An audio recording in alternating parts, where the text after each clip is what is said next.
नमस्कार दोस्तों, स्वागत है आपका ओवी क्रिएशन में एक बार फिर। दोस्तों, आज हम जानेंगे पुरुषोत्तम मास का अध्याय 2। चलिए शुरू करते हैं आज का अध्याय। सूत जी बोले, राजा परीक्षित के पूछने पर भगवान शुक द्वारा कथित परम पुण्यप्रद श्रीमद् भागवत शुकदेव जी के प्रसाद से सुनकर और अनंतर राजा का मोक्ष भी देखकर अब यहाँ यज्ञ करने को उद्यत ब्राह्मणों को देखने के लिए मैं आया हूँ और यहाँ यज्ञ में दीक्षा लिए हुए ब्राह्मणों का दर्शन कर मैं कृतार्थ हुआ। ऋषि बोले, हे साधो, अन्य विषय की बातों को त्याग कर भगवान कृष्ण द्वैपायन के प्रसाद से उनके मुख से जो आपने सुना है वही अपूर्व विषय। हे सूत, आप हम लोगों से कहिए।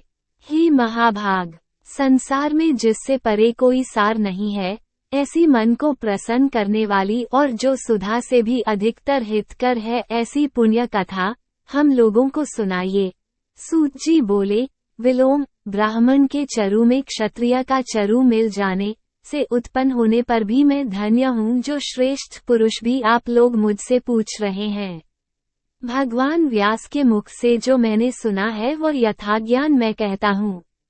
एक समय नारद मुनि नरनारायण के आश्रम में गए, जो आश्रम बहुत से तपस्वियों, सिद्धों तथा देवताओं से भी युक्त है और बैर, बहेड़ा, आंवला, बेल, आम, अमरा, कैथ, जामुन, कदम्बादि और भी अनेक वृक्षों से सुशोभित है। भगवान विष्णु के चरणों से निकली हुई पवित्र गंगा और अलकनंदा भी जहाँ बह रही हैं। ऐसे नर नारायण के स्थान में श्री नारद मुनि ने जाकर उन परब्रह्म नारायण को, जिनका मन सदा चिंतन में लगा रहता है, जिसके जितेंद्रिय, काम, क्रोधादि छो शत्रुओं को जीते हुए हैं, अत्यंत प्रभा जिनके शरीर से चमक रही है, ऐसे देवताओं के भी देव तपस्वी नारायण को साष्टांग दंडवत प्रणाम कर और हाथ जोड़कर नारद उस मुनि व्यापक प्रभु की स्तुति करने लगे। नारद जी बोले, हे देवदेव, हे जगन्नाथ, हे कृपासागर सतप्ते, आप सत्यव्रत हो, त्रिसत्य हो, सत्य आत्मा हो और सत्य संभव हो। हे सत्ययोने, आपको नमस्कार है। मैं आपकी शरण में आया हूँ।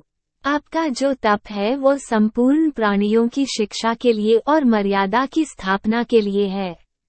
यदि आप तपस्या न करें तो जैसे कलियुग में एक के पाप करने से सारी पृथ्वी डूबती है, वैसे ही एक के पुण्य करने से सारी पृथ्वी तरती है, इसमें तनिक भी संशय नहीं है। पहले सत्ययुग आदि में जैसे एक पाप करता था तो सभी पापी हो जाते थे, ऐसी स्थिति हटाकर कलियुग में केवल कर्ता ही पापों से लिप्त होता है। यह आपके तप की स्थिति है।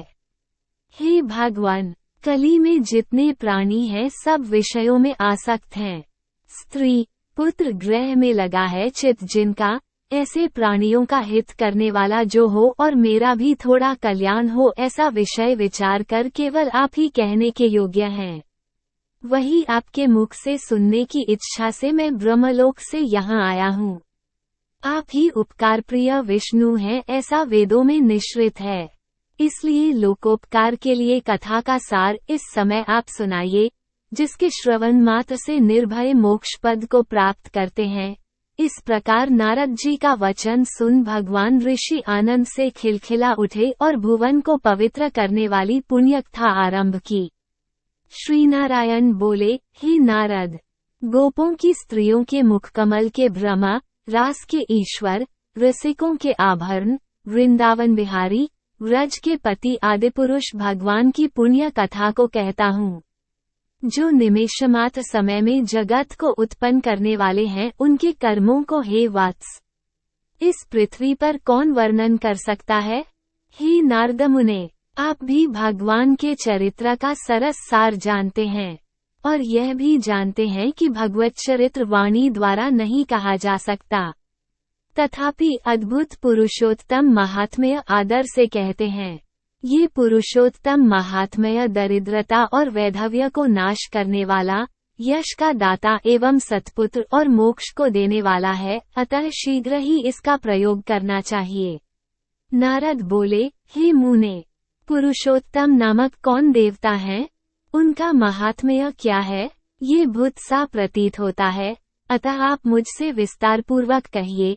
सूत जी बोले, श्री नारद का वचन सुन नारायण क्षणमात्र पुरुषोत्तम में अच्छी तरह मन लगाकर बोले। श्री नारायण बोले, पुरुषोत्तम, यह मास का नाम जो पड़ा है वह भी कारण से युक्त। पुरुषोत्तम मास के स्वामी दयासागर पुरुषोत्तम ही हैं, इसीलिए ऋषिगण इसको पुरुषोत्तमास कहते हैं। पुरुषोत्तम मास के व्रत करने से भगवान पुरुषोत्तम प्रसन्न होते हैं। नारद जी बोले, चैत्रादि मास जो हैं वे अपने अपने स्वामी देवताओं से युक्त हैं, ऐसा मैंने सुना है, परंतु उनके बीच में पुरुषोत्तम नाम का मास नहीं सुना है। पुरुषोत्तम मास कौन है और पुरुषोत्तम मास के स्वामी कृपा के निधि पुरुषोत्तम कैसे हुए? हे कृपानिधे, यह आप मुझसे कहिए। इस मास का स्वरूप विधान के सहित हे प्रभो कहिए। हे सतप्ते, इस मास में क्या करना, कैसे स्नान करना, क्या दान करना, इस मास का जप पूजा उपवास आदि क्या साधन है, कहिए। इस मास के विधान से कौन देवता प्रसन्न होते हैं और क्या फल देते हैं? इसके अतिरिक्त और जो कुछ भी तथ्य हो वो हे तपोधन कहिए। साधु दीनों के ऊपर कृपा करने वाले होते हैं, वे बिना पूछे कृपा करके सदुपदेश दिया करते हैं।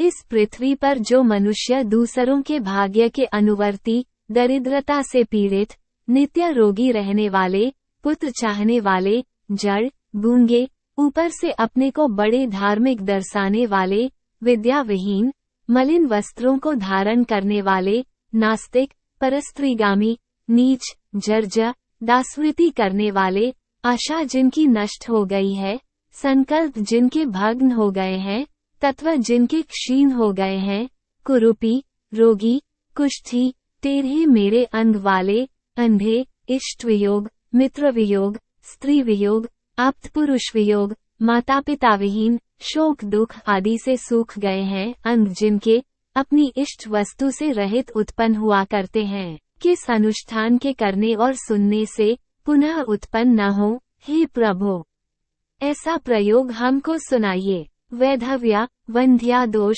अंगहीनता, दुष्ट व्याधियां, रक्तपित्त आदि, मिर्गी राजयक्षमादि जो दोष हैं, इन दोषों से दुखित मनुष्यों को देखकर हे जगन्नाथ मैं दुखी हूँ, अतः मेरे ऊपर दया करके हे ब्रह्मा मेरे मन को प्रसन्न करने वाले विषय को विस्तार से कहिए। हे प्रभो आप सर्वज्ञ हैं, समस्त तत्वों के आयतन हैं। सूत जी बोले, इस प्रकार नारद के परोपकारी मधुर वचनों को सुनकर देवदेव नारायण चंद्रमा की तरह शांत महामुनि नारद से नए मेघ के समान गंभीर वचन बोले। इति श्री बृहन्नारदीये पुरुषोत्तममास महात्म्ये द्वितीयोऽध्यायः। दो हरिः शरणम्। तो मित्रों, उम्मीद करते हैं आपको हमारी आज की ये वीडियो पसंद आई होगी। यदि हाँ तो नीचे कमेंट करके जरूर बताएं और ऐसी ही और भी आध्यात्मिक और धार्मिक जानकारी के लिए हमारे YouTube चैनल ओवी क्रिएशन को लाइक करें, सब्सक्राइब करें। आज के लिए बस इतना ही, इजाजत दें। आपका बहुत